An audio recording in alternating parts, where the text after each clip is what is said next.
The Pennsylvania Senate race was finally called last week when Democrat Bob Casey conceded. The Democrats were attempting to count ballots that had no date or the wrong date, but luckily the Supreme Court sided with the RNC in this case. So how do we stop these election mishaps from happening? Here to discuss is Cleta Mitchell. She's a senior legal fellow for the Conservative Partnership Institute. So, Cleta, what should be the plan to revamp American elections?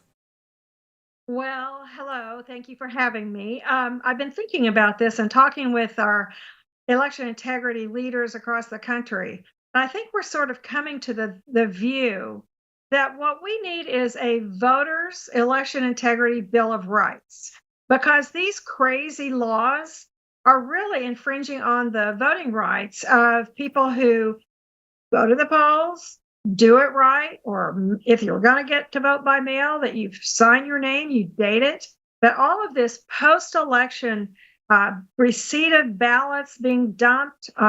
California, I think, is still counting ballots. The idea that they cannot process the ballots before election day, or, look, a lot of states like Florida, like North Carolina, process absentee ballots before election day. All that means is that they make sure that all of the requirements are met. And then once the polls close on election day, then they tabulate those ballots. That's what should be the rule everywhere. And we should not have the situation of people sending in ballots 2 weeks, 3 weeks after election day. So I think that there are a number of principles that we're sort of coalescing around that need to be both in federal law and in state law. Only citizens vote. Voter ID for every kind of voting. Make sure that all ballots are received by the time the polls close on election day. Make sure that there's transparency and accountability, that if there are certain kinds of election technology that people are very distrustful of, maybe Congress should appropriate the money like it did after the 2000 presidential election to say, get rid of those things, get rid of those touch screens, get rid of anything that has a modem that can be remotely accessed. Have paper ballots hand marked, and any kind of technology needs to be able to be manually replicated. So you know that the tabulator is counting the number of ballots that are in your hand that were put into the tabulator. We've got to set some principles that are part of the law everywhere. And I think Congress needs to do that, and every state needs to do that. This situation needs to be corrected. It's time. It's way past time to do that. I think that is such a great idea. I just know so many people in our audience are very much willing to hear those words, grab those principles, and go out and do something, because, as you've also been saying on Twitter, you got to do it. Like the voters have to do the work. And if you care about it, you need to take the sort of thing that Cleta and all her people are going to give you and then go out and do it. Now, let's get a quick update on Illinois, though, because there's a great example of a place where, what is it, up to 14 days, is it there, right? Allows mail-in ballots to come in 14 days after the election. Judicial Watch just, is petitioning on this. And do you think that this is something where the Supreme Court or the courts might ultimately decide in the right direction? It seems so egregious, but people are now, they're kind of used to it, right? In our corrupt system, allowing these mail-ins to come in after the fact. Well, that's an interesting question. And yet you mentioned Judicial Watch has filed suit in both the Illinois and also Mississippi. And the Fifth Circuit ruled that receiving ballots after the time the polls close on election day violates the federal statute that says election day for federal elections, and it says day, is the first Tuesday after the first Monday in November.